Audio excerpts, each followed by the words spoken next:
Good day, coaches. Gavin Hogg, Rugby Development Manager from Ulster Rugby. I'm joined today by Darryl Maxwell, one of our Rugby Development Officers. And Darryl's going to take us through a short sort of presentation to share his thoughts with how we would go through the stage of a graduated return to contact and how we would plan some appropriate activity as part of our training session over the next couple of weeks. So good afternoon, Darryl. How are you? How are you, Gav? How's things? Hello, everyone. Good stuff. Okay, Darryl, if you don't mind me starting, I guess for our coaches, in your opinion, why is a graduated return to contact really important during this pre-season? I think it's pretty important to realise that a lot of these players will be at completely different stages, and obviously the last few months has been very different for everyone. You know, I've seen a lot of 5K challenges going on. I've seen a lot of players and a lot of people doing different types of activity. Yeah. And I think we need to prepare that some of them might have done those extra bits. Some of them might have some access to some gym equipment. Some in the last few weeks in the other sports, in terms of GAA and football, might have been able to go back and do some movement that replicates rugby slightly. But I think we need to assume as well, especially in a team environment, that some players might have done very, very little from late February. So we obviously want to get back to rugby as quickly and as safely as we can. And by safely, we mean obviously the virus isn't away. And, and I'm sure the clubs have set lots up to make sure that that's ultra safe in terms of arriving at training and getting away from training and how we don't share water, etc., but also from an injury prevention standpoint. And I think that's where the coaches have a wee bit of a responsibility to try and set up their sessions so that the contact level isn't just back to normal straight away. We've all been at those sessions or those games where it starts as a touch game and then someone runs a wee bit past where they're meant to be touched and it turns into a grab game and all of a sudden someone's getting smacked pretty hard. Yeah.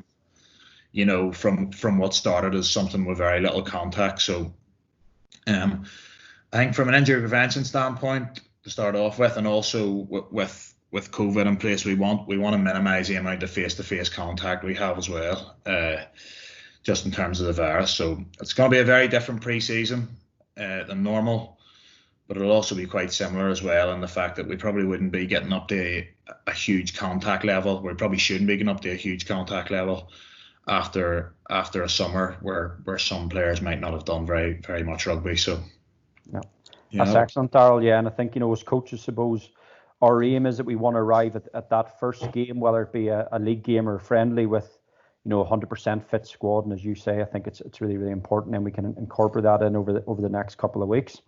Darryl, we've got a little bit of a sort of slide here that you've pulled together, which will hopefully help coaches plan, I guess, with regards to how they would deliver the contact elements within their sessions over the next few weeks. Do you want to sort of talk us through how coaches could best use a resource like this over the next 6 to 8 weeks within their training sessions?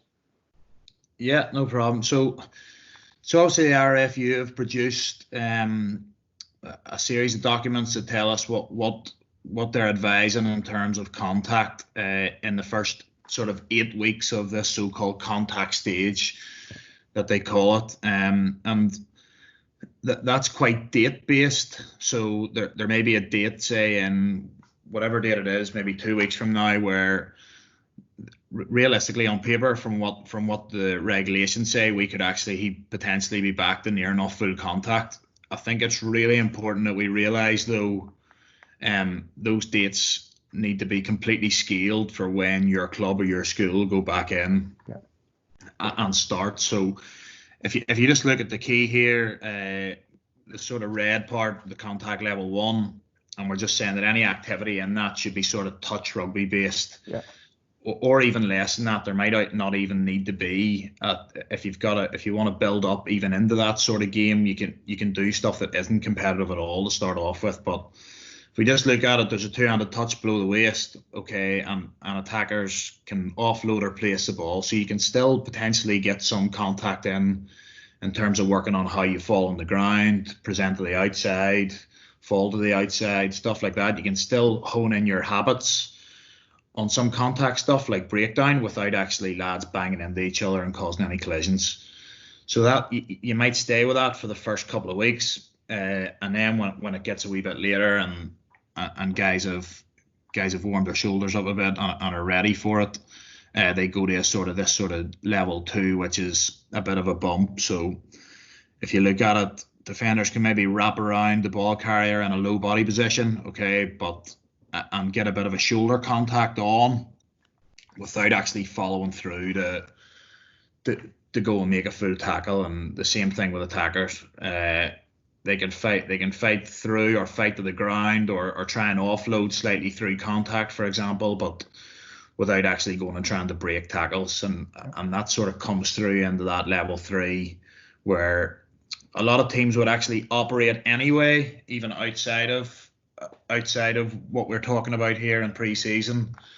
That sort of level 3 is quite a good one to operate your sessions at a lot of the time. So to try and prevent injury all the time. So shoulder on. Okay, a lot of people talk about shoulder on. It's hard to actually define that, but defenders can leg drive through without actually following through to land on top of the attacker. Attackers can sort of fight a couple of steps through without really firing through and breaking a tackle. Yeah.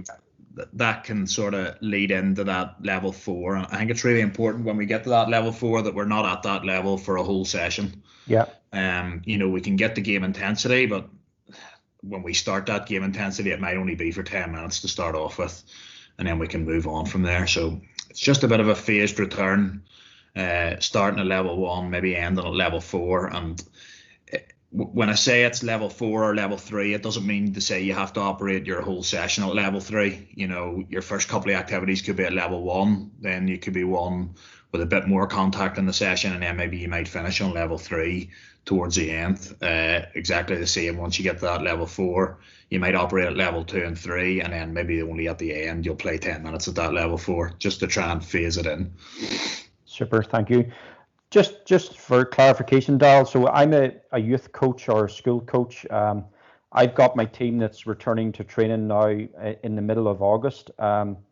The guidelines in terms of the return to contact phase says, that I suppose at that stage we are allowed to do full contact. What would your advice be for me as a coach? Am I allowed to start off with level 3, 4 contact, or would your advice be for me still to go back to level 1?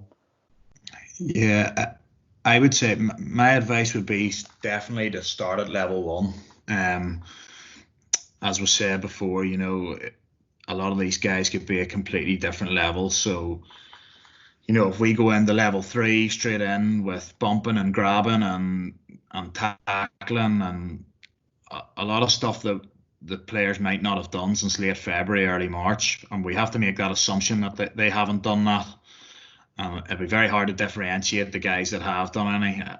I think a lot of people might have done a wee bit of multi-directional movement by this stage if they're playing a different sport or they've went and had a kickabout or whatever. But I certainly don't think anyone will have been used to getting up and down off the floor or actually being involved in some rugby sort of base collisions. So I would certainly recommend that you start at level 1 here. Hey Darryl, we've got a short video clip here which hopefully shows some of the, examples of games and practices we could use within our sessions that would display that progression, that graduated return to contact through the various stages. If you're happy, I'll maybe just play it through, and maybe if you want to provide a little bit of context with regards to voiceover of some of the things we could be considering as a coach. Yeah, no problem. Okay, as you can see, this is a small-sided game. So this would be a pretty good activity for level 1. If you look at it, there's a two-handed touch below the waist, okay, and there's still a small bit of contact in terms, as you can see, every time an attacker is touched, he's having to go to the ground. But the defenders are still only going with a two-handed touch. So and this is just a bit of footage from the academy on sort of, it would be the first stage of contact, all right? They're obviously against sausage pads. and bags where they're not going to get surprised by a sudden change in direction. They can come up, make a tackle, work their tackle technique, roll away east to west, get back into a defensive line and really good habits without actually making a collision that's going to hurt them or going to hurt anyone else. So it's a good start to contact, and it's something you could actually do even in week 1 or week 2, because they're totally in control of the contact situation. So it's a good one for those early stages as well.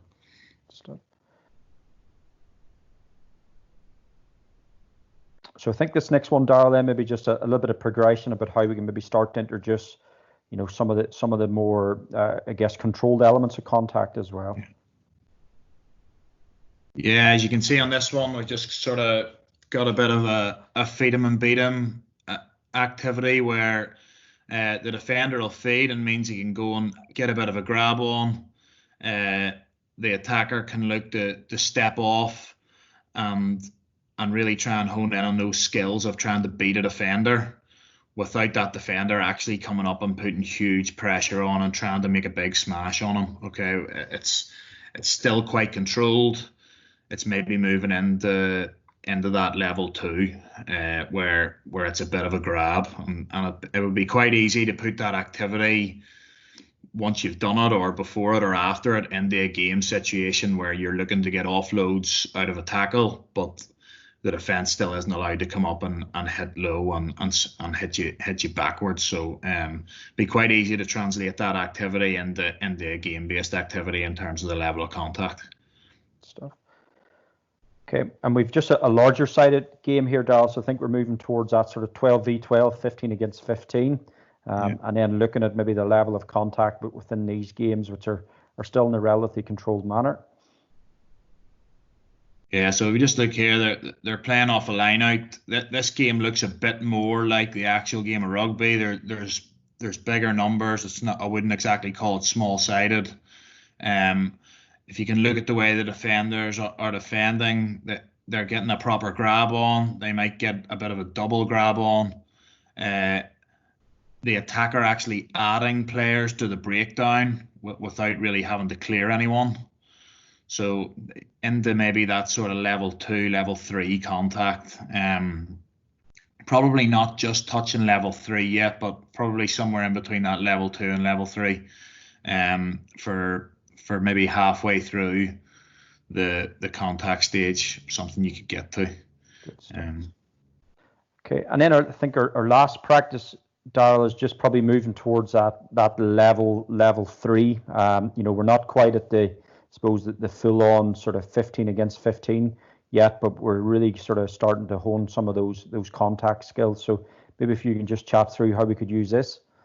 Yeah, so if you look at it, the players are fairly much working both sides of the ball here. So if you look at the attackers, they're able to use their feet and sort of hone that skill of trying to beat a defender.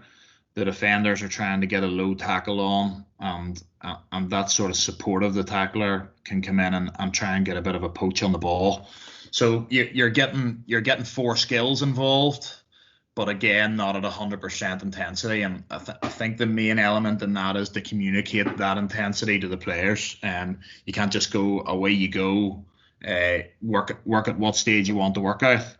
I think you've got to give them that level and say, okay, this isn't full on. It's got a technical focus, and hopefully they'll operate at about the same level. Where the problem lies is where one person's at level 4 and the next person's at maybe level 2.5, and that's when an injury can happen. So if you look at these guys, they're all operating at around the same level, and they can work on sort of 4 different skills in terms of a ball carry, ball placement, the clear out, and also a tackle technique, and how you would support a tackler by possibly getting in and getting on the ball, or else staying out and trying to get into the defensive line. So lots of skills there you can use.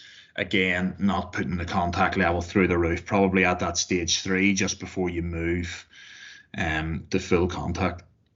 Excellent. Okay, and I think that's a really important message, is that the more familiar players can become with regards to what level of contact we're operating at, then the safer the practice becomes as well. So as coaches, it's really useful for us to share that in terms of, look, guys, this is a level 2 contact practice, or this is a level 3 contact practice, and then all players are sort of operating at the same level, and say we were just at risk of somebody getting injured.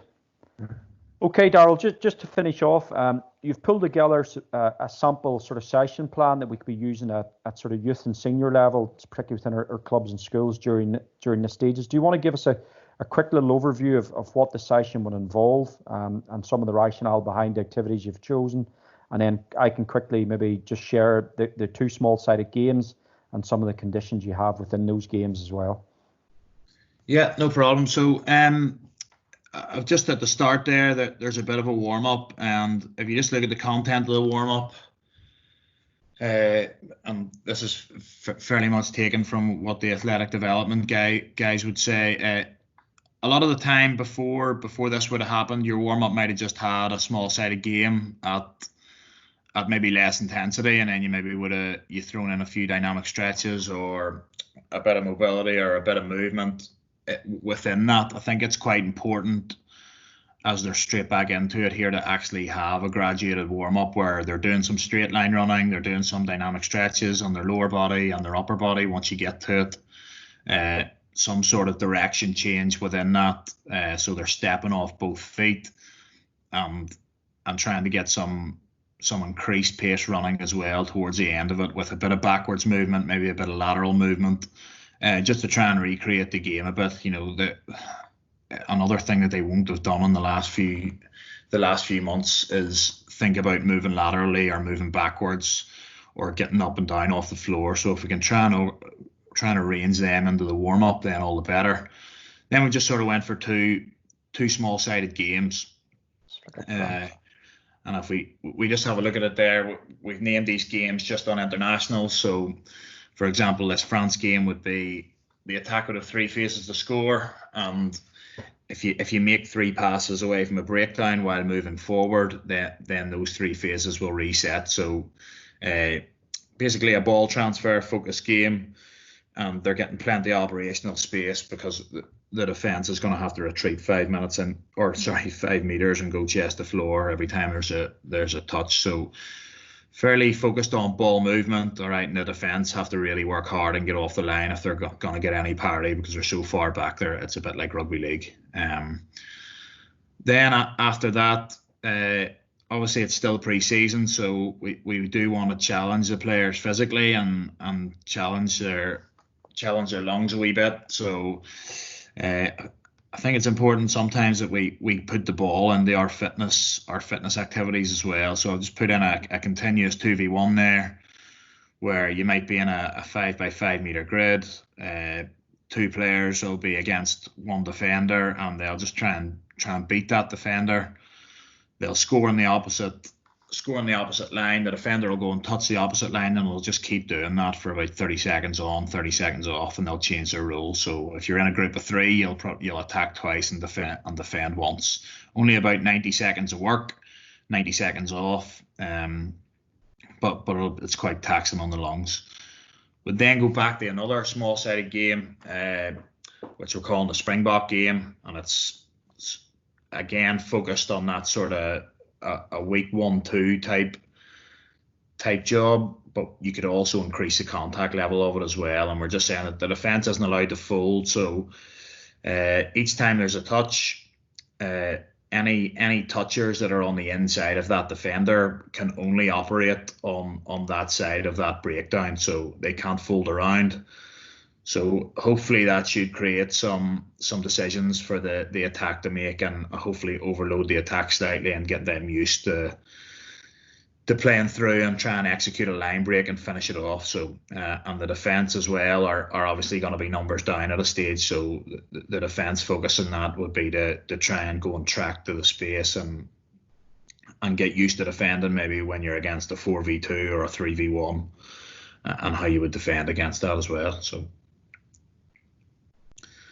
And then we just finished off just to recreate what happened in those 2 games a bit, and hone in on those skills a bit with a bit of a 3v2 v2. So try and execute a 3v2 maybe with a 9 in place as well, and if that gets executed and we get a line break, how we should finish off that line break. So how we can encourage support both sides of the ball, so that person that's on the ball, or that player that's on the ball, his decisions are made fairly easy for him by his support players.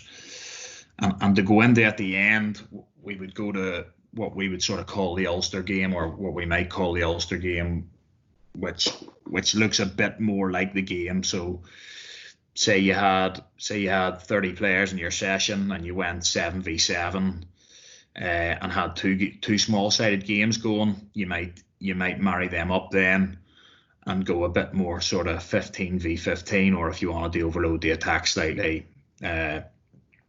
you could go 15v12 or something along those lines. And the game looks a bit more like what we would see on a Saturday.